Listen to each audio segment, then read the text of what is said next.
Late on a Sunday night in 1970, police respond to an anonymous phone call. They're called to a domestic dispute at an address in North Omaha's Black Ghetto. The house seems abandoned, but to investigate further, the officers decide to go in.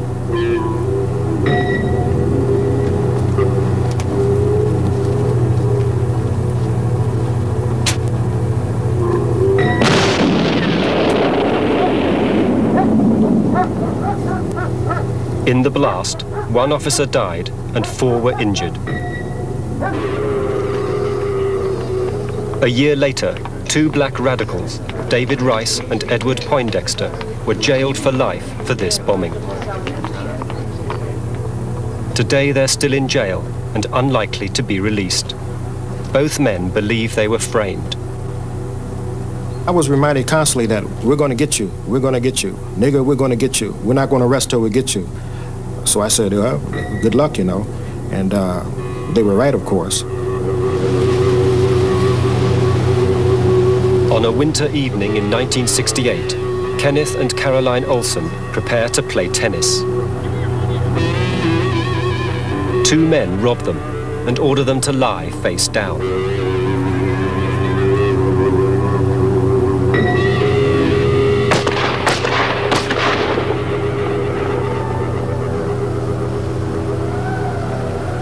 Caroline Olsen died in the attack.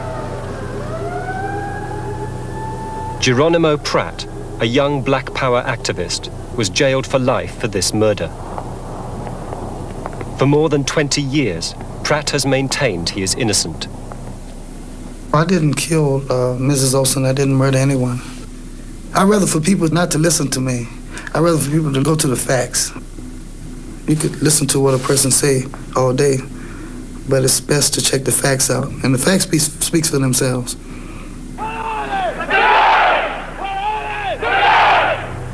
David Rice, Edward Poindexter, and Geronimo Pratt were prominent figures in the militant Black Power organization, the Black Panthers. All 3 men believe that they were framed by the police and the FBI because of their political activity. They say they are America's political prisoners.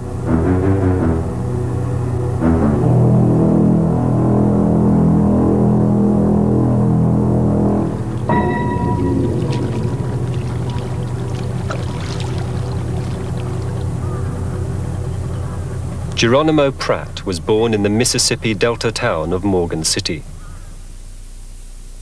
During his childhood, the town was still segregated between black and white. Geronimo was sent to an all-black high school.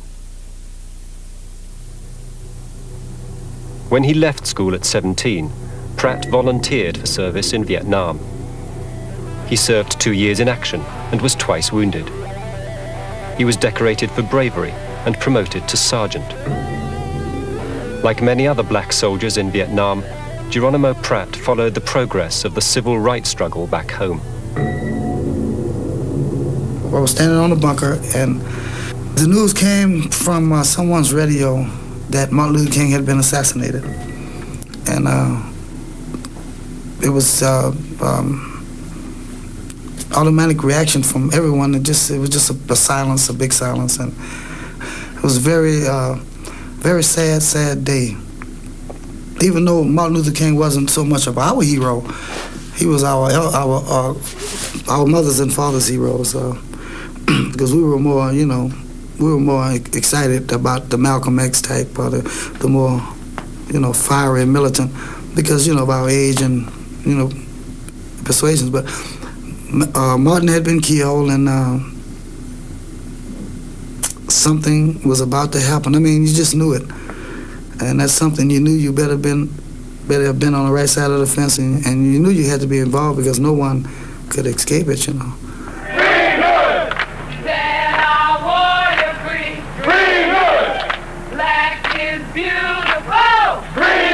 Appalled by Martin Luther King's assassination, Pratt left the army and returned to America. He joined the Black Panthers. The Black Panthers were a militant black power organization committed to revolutionary social change in America. They also urged the black community to defend itself against racial attacks. Organizing them and giving them political knowledge about the true situation, and organizing them and teaching ourselves that we must arm ourselves. We have to put a shotgun in every door, from door to door, from block to block, from community to community, from city to city, from state to state, across this racist nation, so we can have the power in our hands. So we can have the power in our hands. Geronimo Pratt rose to head the Los Angeles chapter of the Panthers. Kathleen Cleaver was also a leading figure in the movement. It was a very, very tense time. People were followed, they were spied on. We felt the police were trying to destroy our organization and that we had no intention of letting that happen. It had the feeling of the early stages of a war. Everyone was very tense, very excited, and we were determined that this was the time to make a big revolutionary change. In July 1969, hostility between the Los Angeles police and the Panthers came to a head. After a 14-hour gun battle, the police arrested the Black Panther leadership, including Geronimo Pratt. Pratt was then charged with the tennis court murder, which had taken place 3 years before. This word-for-word transcript is the only record of his trial. We've used it to reconstruct the evidence which convicted Pratt in 1972. The key to the prosecution case was the evidence of a former Black Panther called Julius Butler. He testified in court that on the evening of December the 18th, 1968, Geronimo Pratt came to his apartment and produced a gun. Anybody see you? No.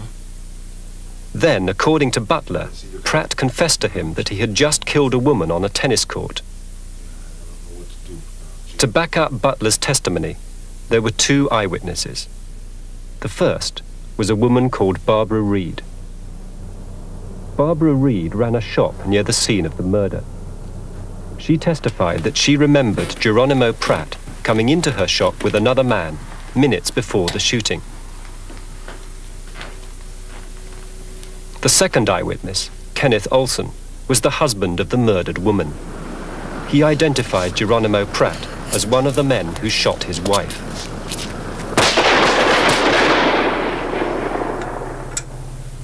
The prosecution then presented forensic evidence. A ballistics expert testified that bullets found on the tennis court matched with the gun belonging to Geronimo Pratt. The evidence seemed convincing, but even so, the jury took 10 days to reach a verdict. When we delivered our verdict, the jury foreman stood up and said that we had found him guilty.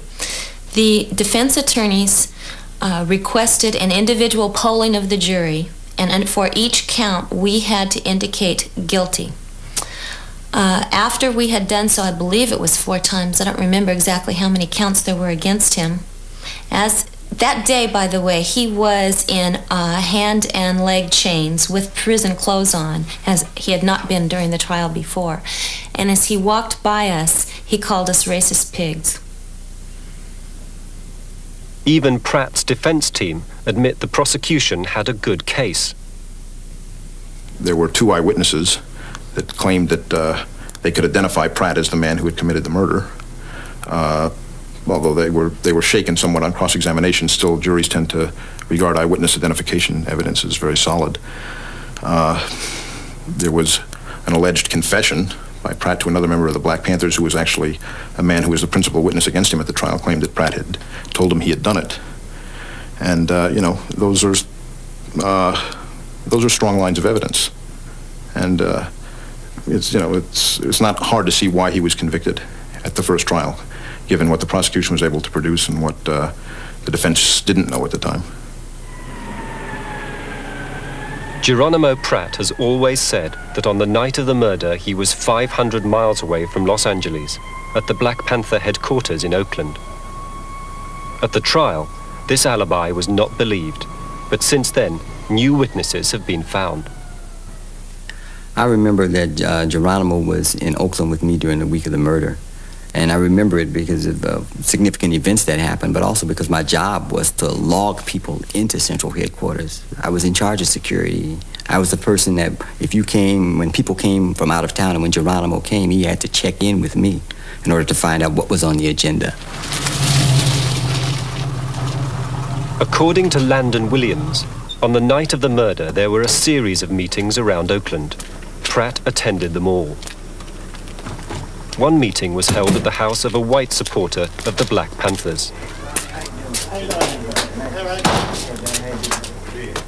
I'm certain about what happened during that period, not from sitting back now and sort of recollecting 20 years later, but when these things were happening, I got locked up. I was arrested by the Denver County Police and the FBI and locked into isolation for 2.5 years.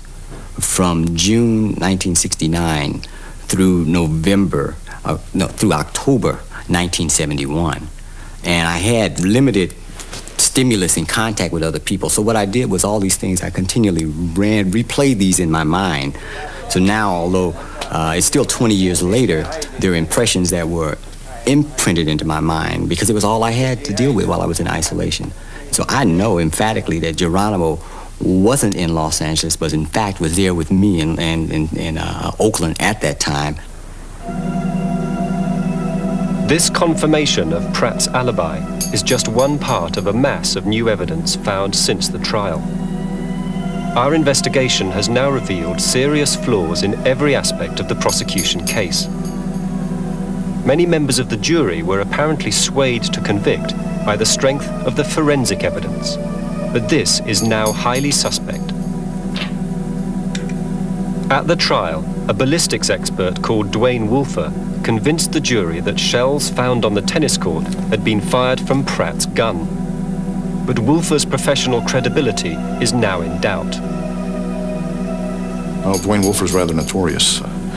He's mishandled some large cases, including the Robert Kennedy assassination and some preliminary work on the Charles Manson murders and other cases. In fact, the Court of Appeals called him incompetent, and he was sued in connection with the Robert Kennedy case at one point and was deposed. And I read his deposition, and I don't believe the man could pass a 9th grade science test, really. He was the forensic expert, though, for the prosecution in Pratt's trial. It isn't just defense lawyers who distrust Wolfer. In 1975, the California Appeal Court described his testimony as given with a reckless disregard for the truth and negligently false. The court said it was obvious Wolfer knew very little about what he was talking about. In the light of these judgments, Wolfer's ballistic testimony now appears worthless. Even at the time of the trial, the eyewitness identifications were questionable. Kenneth Olsen, the husband of the murdered woman, and Barbara Reed, the hobby shop woman, both made their identifications several years after the murder. Mrs. Reed gave many conflicting descriptions of a man she admitted she saw for only a few seconds. On the night of the murder itself, a forensic drawing, an identikit type of thing, was done by a police artist, and the description of the short man that she gave then didn't resemble Pratt at all. And at trial, they were able to confront her with this old drawing, which she had to concede didn't look like Pratt at all, but she said, well, I remember him better now. Those were her words. The hobby shop woman was one of the shakiest witnesses the prosecution had. There's a joke that that prejudiced people say, oh, you can't tell the difference between any black or any other ethnic group. They all look the same. I immediately thought of that when that woman began to speak. It was clear to me that in her mind, every black individual looked the same. Kenneth Olsen was more convincing. In court, he showed no hesitation in identifying Pratt as one of the men who shot his wife.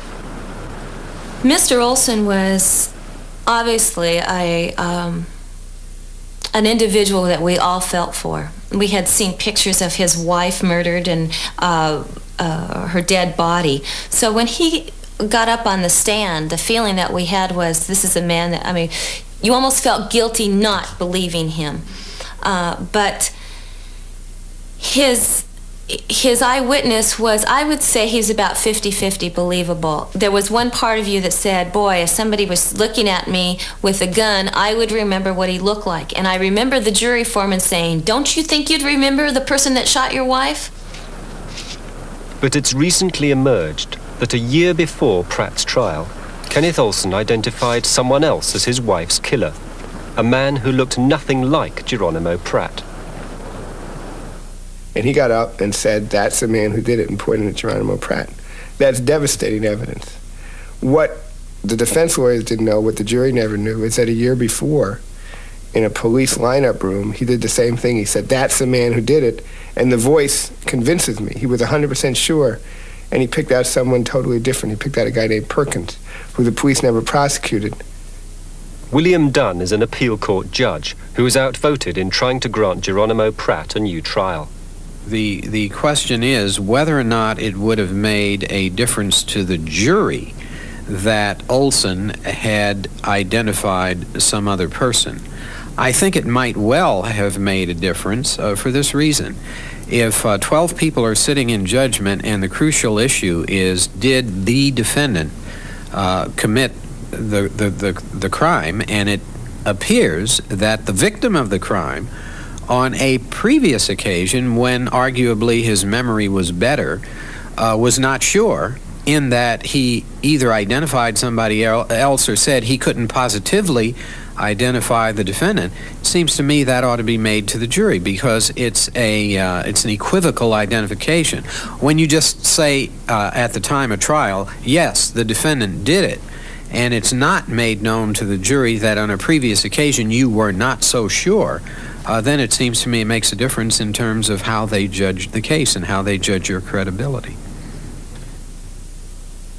Without the discredited eyewitness and forensic evidence, the only testimony still linking Geronimo Pratt to the murder is that of Julius Butler. According to Butler, Pratt came straight to his apartment from the scene of the crime and confessed to the murder. Butler told the court that he was so worried by what he heard that he decided to make a written record of Pratt's confession. Butler then said that he telephoned a friend, Duane Rice, and arranged a meeting in order to give him the confession document for safekeeping. In a statement, Butler's friend, Duane Rice, explained what happened next. He said that just as Julius Butler was giving him the confession document, 2 FBI men rushed forward and tried to take it from him. Rice says he was amazed that they appeared to know exactly what they were waiting for. Hey, give me that letter. Where are you going to get this letter? FBI. This thing that was supposedly had taken place between just the two of them. Actually, there were at least 2 FBI agents present at the scene. They had to have been called by Butler. Butler had set up the meeting with Rice at a certain street corner, and if the FBI was present at that street corner at that very moment, it can only be because Butler had also called them.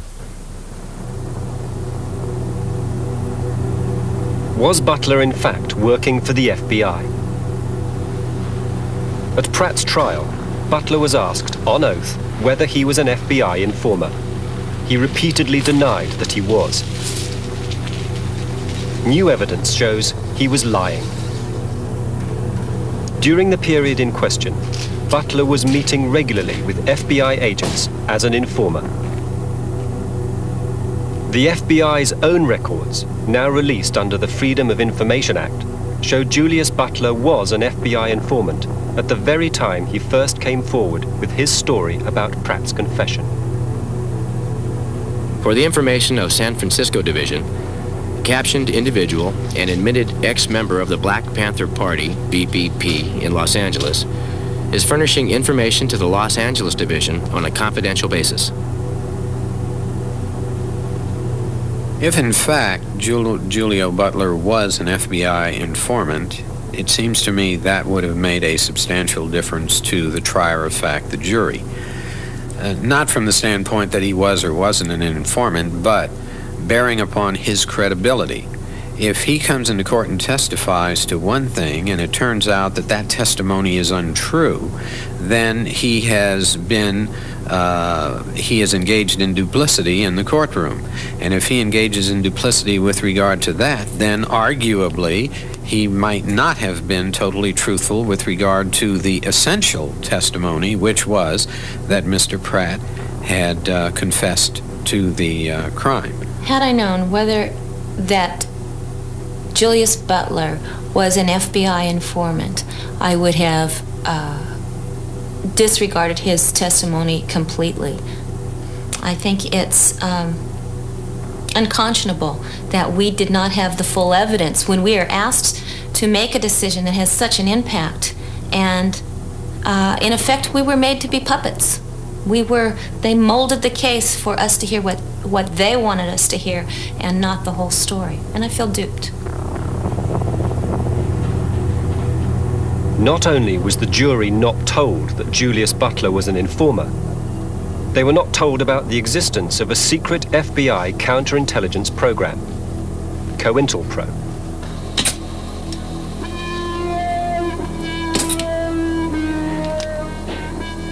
COINTELPRO was an illegal operation set up to destroy the Black Panthers. It used widespread bugging and surveillance, as well as a dirty tricks campaign against Panther leaders. Newly obtained documents reveal the scope of COINTELPRO operations against the Black Panther Party, the BPP. One directive orders: officers are instructed to submit imaginative and hard-hitting counterintelligence measures aimed at crippling the BPP. Another FBI memorandum explains: purpose of counterintelligence action is to disrupt the Black Panther Party, and it is immaterial whether facts exist to substantiate the charge. As leader of the Black Panther Party in Los Angeles, Geronimo Pratt was kept under constant surveillance. Documents from the FBI's Los Angeles office refer to a secret campaign to destroy him. Operation Number 1 is designed to challenge the legitimacy of the authority exercised by Elmer Gerard Pratt, BPP Deputy Minister of Defense for Southern California. Constant consideration is given to the possibility of the utilization of counterintelligence measures, with efforts being directed toward neutralizing Pratt as an effective BPP functionary.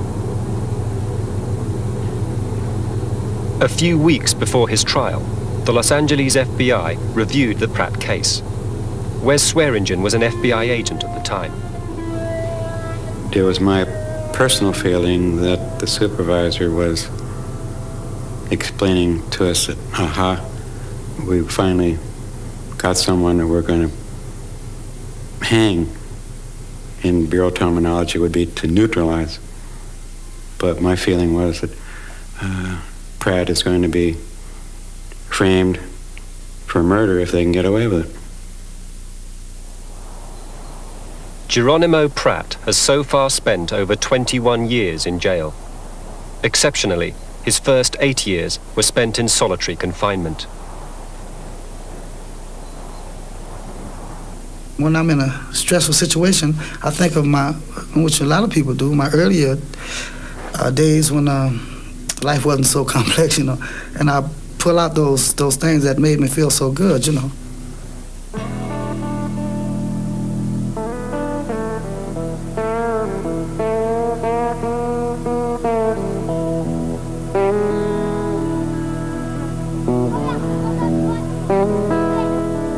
The magnolias, how the magnolias would come out in the summer and everything smelled, everything would smell perfume.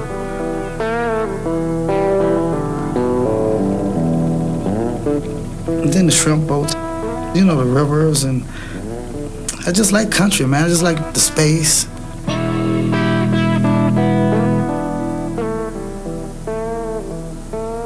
Well, of course, my mother, my mother's boy. And the family, what's that family feeling? Everybody pulling together. I miss my friends. I just miss the. I don't know if I could ever be a hunter again after Vietnam, but I used to love to hunt, but I really miss fishing, you know, fishing that river.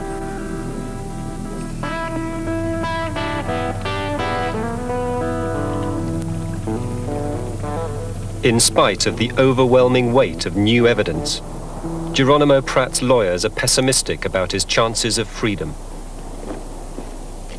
There's a bunch of cowards in the Court of Appeals when it comes to political decisions. When it comes to political cases, the courts are afraid of the FBI. They're afraid of the political implications of a case like this, and they push it away. And the way to push it away is to say to the lawyers and Mr. Pratt, everything you raise is simply speculation. There's no proof.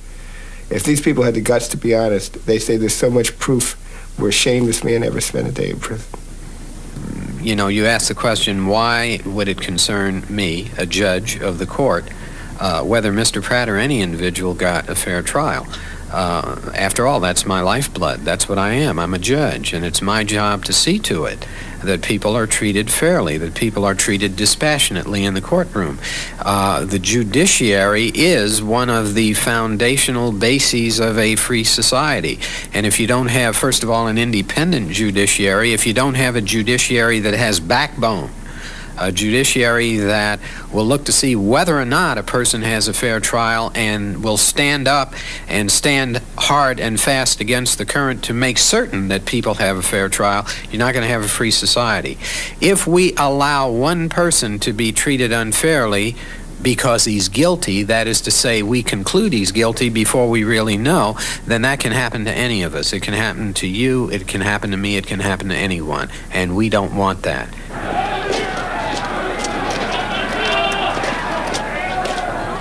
In the early 1970s, the police and the FBI stepped up the pressure on the Black Power movement. Across the country, black militants were arrested and brought to trial. In Omaha, Nebraska, David Rice and Edward Poindexter were arrested and tried for first-degree murder. In Part 2, we investigate their case.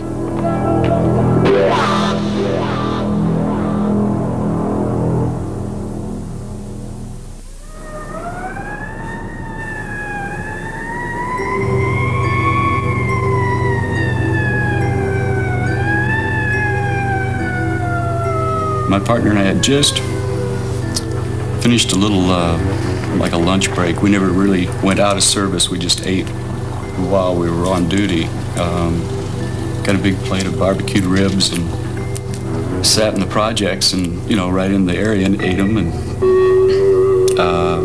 heard a call come out of a woman screaming. Woman screaming for help, possible rape in progress at an address at 28th and Ohio.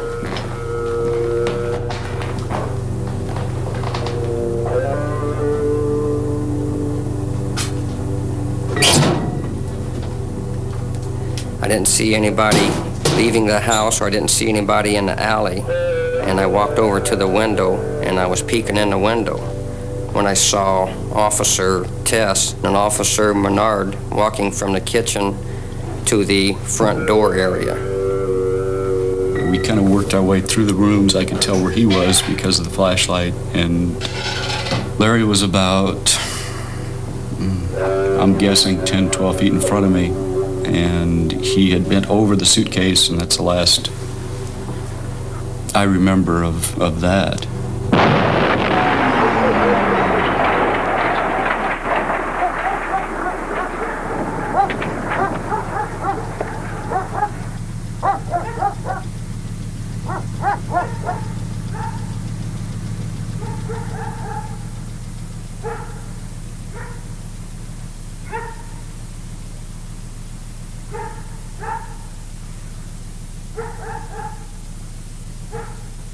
I don't like to see somebody get by over murdering somebody. And just plain and simple. You know, when you're investigating homicide, there's a saying that you are in that man's shoes to see that he gets justice. And I always did believe that. You know, how is that dead man going to get justice if you don't do it for him? And that's my principle. A week after the bombing, Officer Larry Menard was buried. The police were convinced the Black Panthers were responsible for the killing.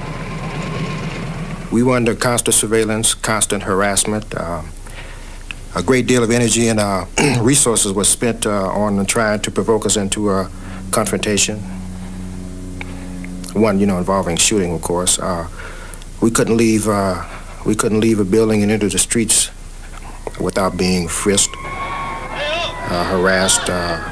This went on around the clock. Not a night went by, man, that somebody wasn't absolutely, totally, unnecessarily pounced upon by the police. Not a night went by, man. This was like 7 days a week. The Black Panthers published a newsletter called Freedom by Any Means Necessary. David Rice was the editor. We did on occasion talk about the whole business, in the newsletter of having a right. Well, we talk about it more than occasionally, about having a right to defend yourself against police attack. If we're talking about off the pig, and we're serious about this, then we're talking about urban guerrilla warfare, and we're talking about people using their brain. And you don't use your brain by throwing some bottles and some bricks and some pigs and doing some cruising. You off the pig by the means that are available to you, which can be easily obtained. Both David Rice and Ed Poindexter were visible in the community. And David Rice was very free about what he thought the answer to these problems were, and they generally included killing police officers. Ed Poindexter, not as vocal, was always present, always around. Marvin McClarity was one of the few black police officers in Omaha at that time. I know I had feelings that they were out to get those two because they were probably the most, the two that were most vocal. They were the two that people viewed as being a threat. The police did. Well, there wasn't a policeman on the job that didn't know who done that. It was just a matter of being able to prove it. And that's what we've done.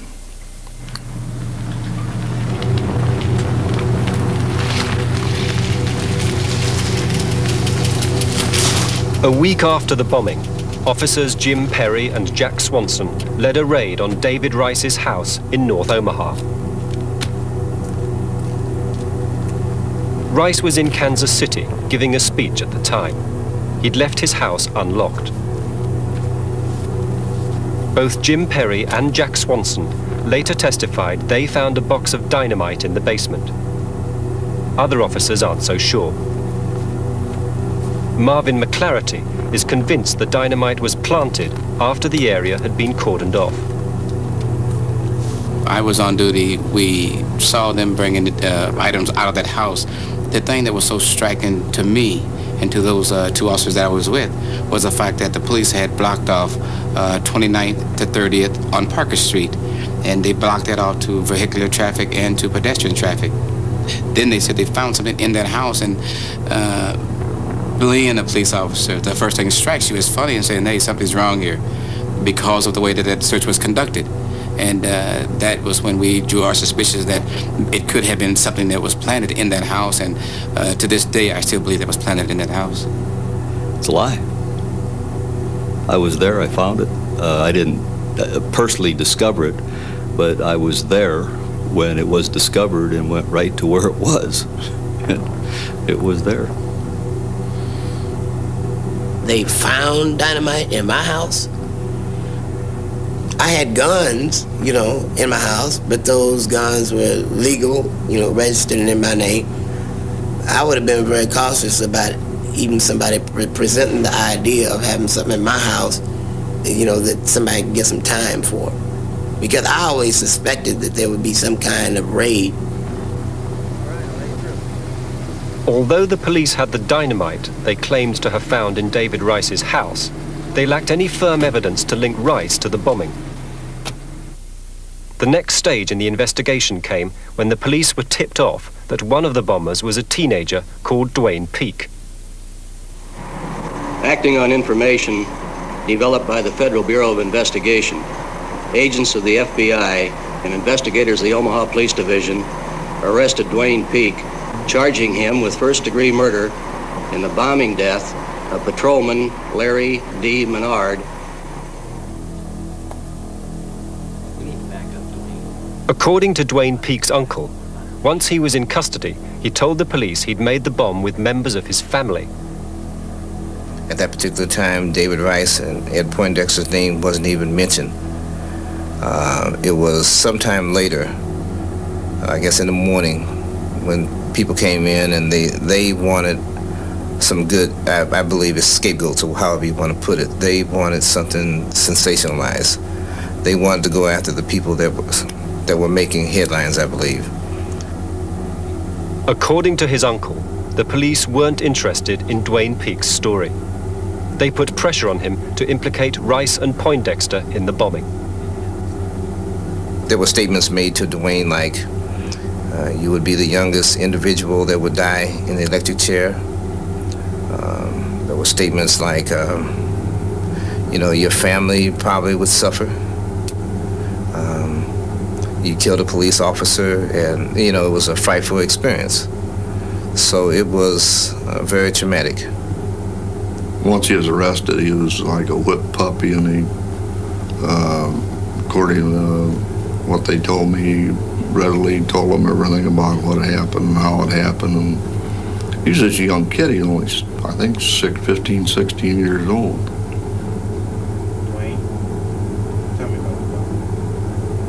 That police mentality is once you hone in on a suspect, you do all you can to bring that to court and for the conviction. And sometimes we take shortcuts in order to convict someone, and sometimes we just do things that are just right down dishonest. And I think that once they honed in on David and Edward, that they just carried through and did it that way.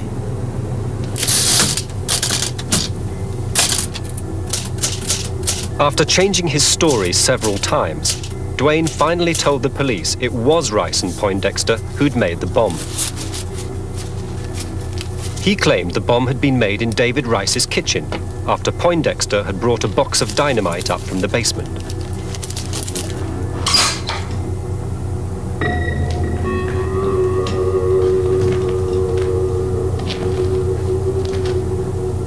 Dwayne also claimed Ed Poindexter told him to plant the bomb at an empty house in North Omaha.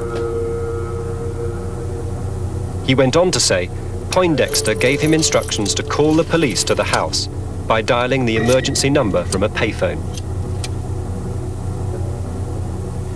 I did not make that bomb. I didn't conspire with anybody to make it. I didn't put Dwayne Peake up to delivering it or having anything to do with it. In fact, the only thing that I said to Dwayne during that period was, go away, you're suspended, grow up, because he was displaying some very bizarre behavior at that time. I had absolutely nothing to do with him making that bomb. I don't know if I would have had whatever it takes to do that, because I had never really seriously hurt anybody that I know about, and to take the step of killing somebody, I don't know if I'd have been prepared to do that. On the basis of Dwayne's evidence, the police decided to charge Rice and Poindexter with the bombing. Many months later, in a wave of publicity, the murder trial was held. According to prosecuting attorney Sam Cooper, Dwayne Peake was the key to the prosecution case. The physical evidence, the dynamite, that's all we would have had, I think, without Dwayne Peake. And I suspect it would have been questionable whether you could have filed anything. It's pretty clear that absent the testimony of Dwayne Peake, it would have been a weak circumstantial case of murder. I mean, he was critical to the case. Dwayne Peake's appearance in court as a witness was eagerly awaited. His was the only evidence which directly linked Rice and Poindexter to the bombing. When Dwayne Peake walked into the courtroom that morning, he appeared to be like any normal young teenage black person who looked confident, smiled, and recognized individuals in the courtroom. Dwayne Peake was called to the stand as a witness for the prosecution. His testimony stunned the court. When he testified in the morning, he denied any involvement on my part or Ed.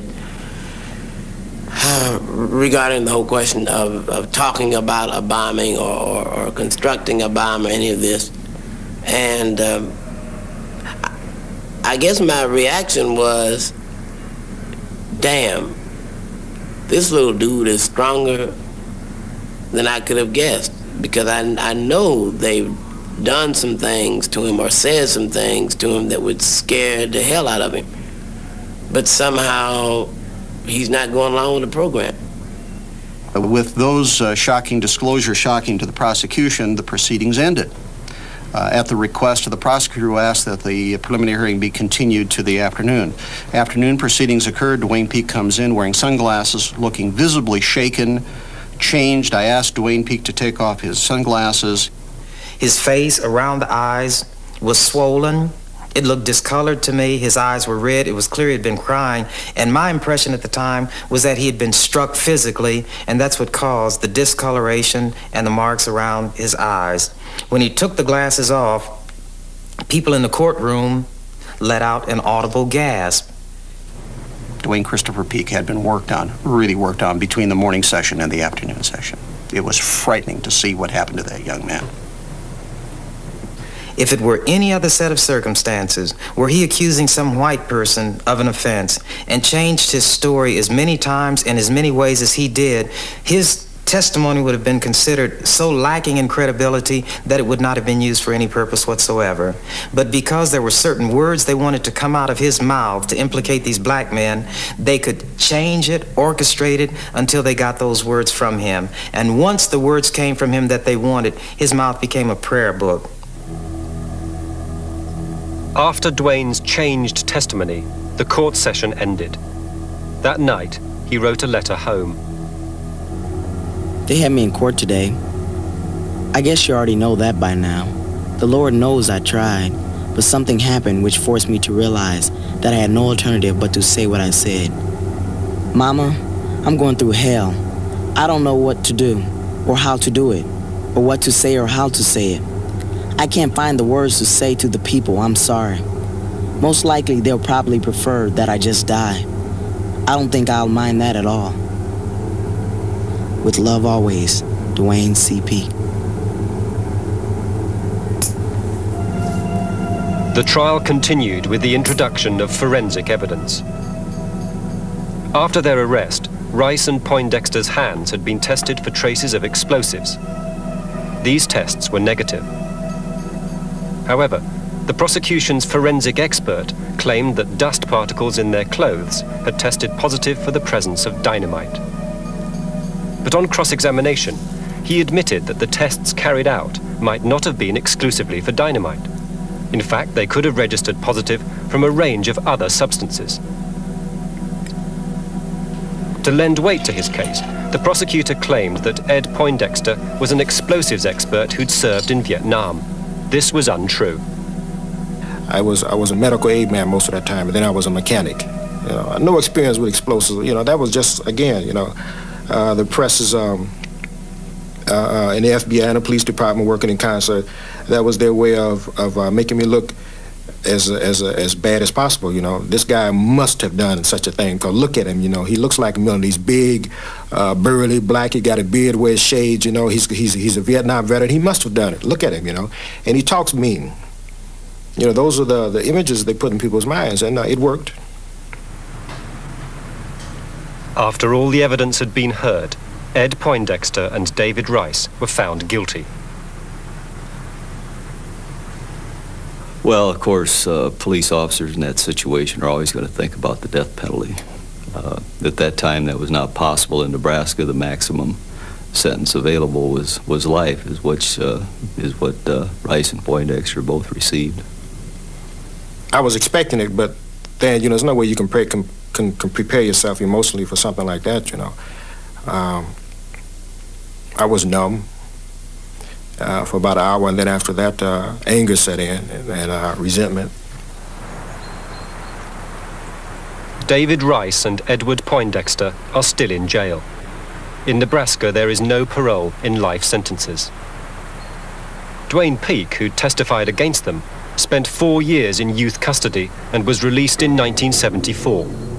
He then disappeared. However, 20 years on, new evidence has emerged. At the trial, Dwayne Peak testified he'd telephoned the police on Ed Poindexter's instructions. Members of his family now maintain it was not Dwayne who called the police.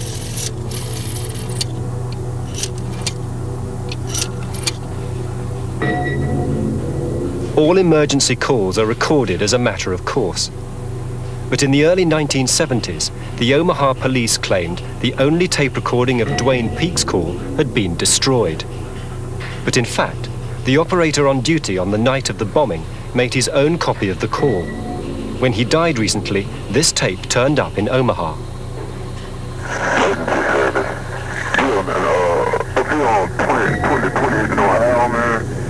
Address 2866 or 2867 is old Victor House. This dude that drug this woman up in there, she in the screaming and shit. I don't know what's going on. 2867 Ohio. 2866 and 2867 is old Victor House with a bunch of weeds around it.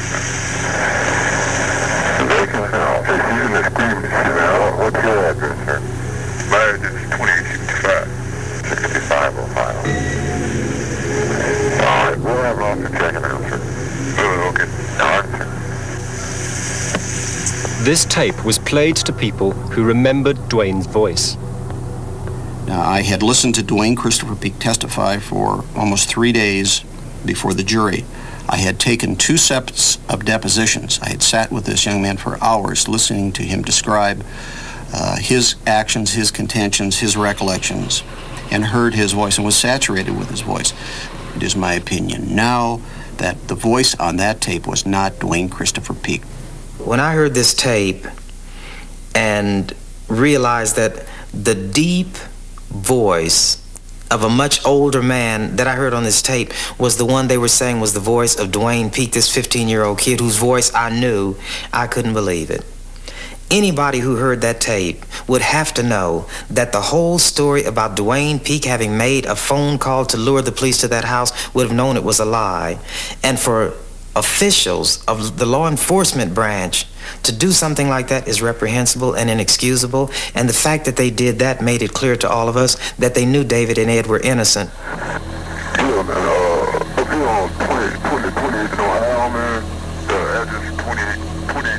If the voice on the tape is not Dwayne Peak's, it's clear he was lying on oath.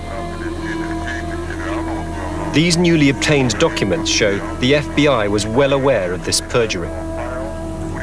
The Omaha police and the FBI deliberately arranged for the tape recording to be suppressed because, in their words, it would be prejudicial to the case against Rice and Poindexter. In other words, they knew Peak was lying. We feel we got the 2 main players in Rice and Poindexter.